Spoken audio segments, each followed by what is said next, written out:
नमस्कार, सलाम और वंदे मातरम दोस्तों। मैं नानूलाल प्रजापति स्वागत करता हूं, अभिनंदन करता हूं आप सभी का आपके अपने YouTube चैनल में। दोस्तों, अगर आप आने वाले 15 अगस्त पर भाषण देने की सोच रहे हो या मंच संचालन करने की तैयारी कर रहे हो तो आज का ये वीडियो आपके लिए बहुत ही ज़्यादा उपयोगी होगा। इस वीडियो के माध्यम से मैं जोश और जुनून के साथ में कुछ ऐसी बेहतरीन शायरियों के साथ में आप कैसे मंच संचालन कर सकते हैं या अपनी स्पीच को बेहतरीन बना सकते हैं, उसके लिए कुछ बातें आपको बताने जा रहा हूं। दोस्तों, किसी भी एंकर की या स्पीकर की सबसे पहली जो जिम्मेदारी होती है वो अपनी ऑडियंस का स्वागत और अभिनंदन करने की। तो अगर आप कुछ बेहतरीन लाइनों से या जबरदस्त शब्दों से अपनी ऑडियंस का स्वागत करते हैं तो आपकी जो स्पीच है उसकी शुरुआत जबरदस्त होगी, आपकी एंकरिंग की शुरुआत जबरदस्त होगी। तो आप कुछ ऐसी बेहतरीन लाइनों से अपनी ऑडियंस का स्वागत कर सकते हैं कि कोई चाहत, कोई मोहब्बत तो कोई लगाव पे मरता है, कोई चाहत, कोई मोहब्बत तो कोई लगाव पे मरता है, कोई शान और शौकत तो कोई सम्मान पे मरता है, कोई पद प्रतिष्ठा तो कोई अभिमान पे मरता है, कोई पद प्रतिष्ठा तो कोई अभिमान पे मरता है। मैं आज स्वागत करता हूं दीवानों के उस मंच का जो सिर्फ और सिर्फ तिरंगे की शान पे मरता है, जो सिर्फ और सिर्फ तिरंगे की शान पे मरता है।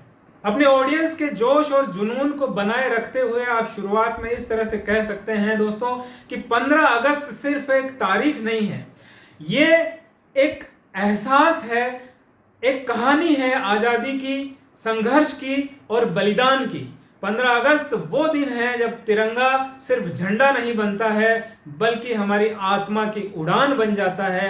हर एक भारतीय के दिल में ये तिरंगा एक एहसास बनकर उमड़ जाता है। आज़ादी से भरी हुई एक और इस तरह की शायरी आप कह सकते हैं दोस्तों कि माटी से मोहब्बत की कहानी है ये, कि माटी से मोहब्बत की कहानी है ये, हर दिल में बसी एक रवानी है ये, जो आज़ादी की सांसें हम ले रहे हैं, जो आज़ादी की सांसें हम ले रहे हैं, शहीदों की दी हुई निशानी है ये, शहीदों की दी हुई निशानी है ये। तिरंगा सिर्फ एक कपड़ा नहीं है, तिरंगा सिर्फ एक कपड़ा नहीं है, ये 3 रंगों में बंधा हुआ हमारा गर्व है, हमारा अभिमान है, हमारा गौरव है। केसरिया बलिदान का प्रतीक है तो सफेद शांति का संदेश देता है और हरा हमें विकास की उम्मीद जगाता है। इस तरह से ये 3 रंगों का महत्व आप अपने शब्दों के माध्यम से अपनी ऑडियंस को बता सकते हैं, समझा सकते हैं, अपनी वाणी में जोश और जुनून के साथ में। तिरंगे को सलाम करने के लिए भी आप एक जबरदस्त शायरी का इस्तेमाल कर सकते हैं अपनी भाषण के दौरान या अपनी एंकरिंग के दौरान। तो वो ये दोस्तों हैं कि उगता हुआ सूरज सलाम करे, उगता हुआ सूरज सलाम करे, झूमता भारत प्रणाम करे, उगता हुआ सूरज सलाम करे और झूमता हुआ भारत प्रणाम करे, जो झुके नहीं कभी दुश्मन के आगे, जो झुके नहीं कभी दुश्मन के आगे, ऐसे तिरंगे को हर दिल सलाम करे, ऐसे तिरंगे को हर दिल सलाम करे, ऐसे तिरंगे को हर दिल सलाम करे। दोस्तों, जिन शहीदों ने आज़ादी दिलाई है और जो आज हमारी रक्षा भी कर रहे हैं, जितने भी फौजी भाई जो बॉर्डर पर डटे हुए हैं, शहीद हो जाते हैं अपनी ड्यूटी के दौरान, उनको नमन करते हुए भी आप कह सकते हैं, क्योंकि अगर हम अमन और चैन की नींद सो रहे हैं तो वो वहाँ पे सरहद पे अपनी जान गंवा रहे होते हैं। इसलिए उनके सम्मान में भी आप इस दिन एक जबरदस्त शायरी कह सकते हैं।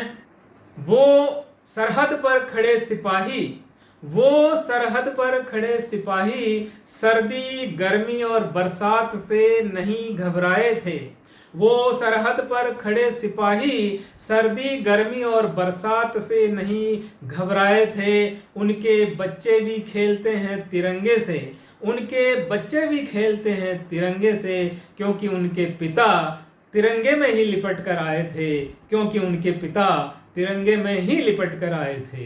दोस्तों, हमें आज़ादी 1947 में मिल गई थी, लेकिन अगर वाकई में हम मूल्यांकन करें तो क्या हमें सही मायने में आज़ादी मिल गई है? क्या हम उस सपने को पूरा कर चुके हैं जो हमारे आज़ादी के शहीदों ने देखी थी, बापू ने देखी थी और नेहरू जी ने देखी थी? वो आज़ादी अभी तक हमें नहीं मिल पाई है। इसलिए हम 2 लाइनों में अपनी ऑडियंस को जोश के साथ में कह सकते हैं दोस्तों, सिर्फ तिरंगा लहरा देने से आज़ादी नहीं मिल जाती।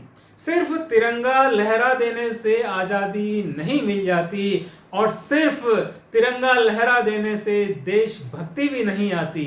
सिर्फ तिरंगा लहराने से आज़ादी नहीं आती और सिर्फ तिरंगा लहराने से देशभक्ति भी नहीं आती। जब तक हर गरीब का पेट न भरे, जब तक हर गरीब का पेट न भरे, तब तक आज़ादी अधूरी है साथी। तब तक आज़ादी अधूरी है साथी। तब तक आज़ादी अधूरी है साथी। तो आज़ादी को पूरा कैसे किया जा सकता है दोस्तों? उसके लिए आप अपनी ऑडियंस के साथ में एक संकल्प दोहरा सकते हैं कि आइए हम मिलकर उस आज़ादी को पूरी करने के लिए एकजुट हो जाएं और हम संकल्प लें कि हम कभी भी आपस में नफरत नहीं फैलाएंगे, मिलकर रहेंगे और भाईचारे को मजबूत करेंगे और भारत को एक सुनहरा भविष्य देंगे। एक ऐसा भविष्य जिसमें हम उस सुनहरे भारत की कल्पना कर सकें जो सोने की चिड़िया था और आगे भी सोने की चिड़िया बनेगा। इस संकल्प को भी आप एक शायरी के माध्यम से दोहरा सकते हैं, अपनी ऑडियंस से भी बुलवा सकते हैं। तो ये संकल्प क्या है दोस्तों? वो ये है कि चलो फिर से आज वो नज़ारा याद कर लें। चलो फिर से आज वो नज़ारा याद कर लें। शहीदों के दिल में थी जो ज्वाला वो याद कर लें। शहीदों के दिल में थी जो ज्वाला वो याद कर लें, जिसमें बहकर आज़ादी पहुंची थी किनारे पर, जिसमें बहकर आज़ादी पहुंची थी किनारे पर। चलो उस गंगा को फिर से सलाम कर लें। चलो उस लहू की गंगा को फिर से सलाम कर लें। चलो उस लहू की गंगा को फिर से सलाम कर लें। चलो उन वीर जवानों को फिर से याद कर लें। चलो उन वीर शहीदों को फिर से याद कर लें। इसी तरह से आप जब अपनी स्पीच का समापन करें या जब आपके मंच संचालन का समापन होने जा रहा हो, तो आप बहुत ही जोश और जुनून के साथ में तिरंगे को सलाम करने के लिए एक लाइन और बोल सकते हैं दोस्तों कि इतनी सी बात हवाओं को बताए रखना, इतनी सी बात हवाओं को बताए रखना, रोशनी होगी चिरागों को जलाए रखना। इतनी सी बात हवाओं को बताए रखना, रोशनी होगी चिरागों को जलाए रखना। लहू देकर फहराया है तिरंगे को शहीदों ने। लहू देकर फहराया है तिरंगे को शहीदों ने। इस तिरंगे को हमेशा अपने दिल में बसाए रखना। इस तिरंगे को हमेशा अपने दिल में बसाए रखना।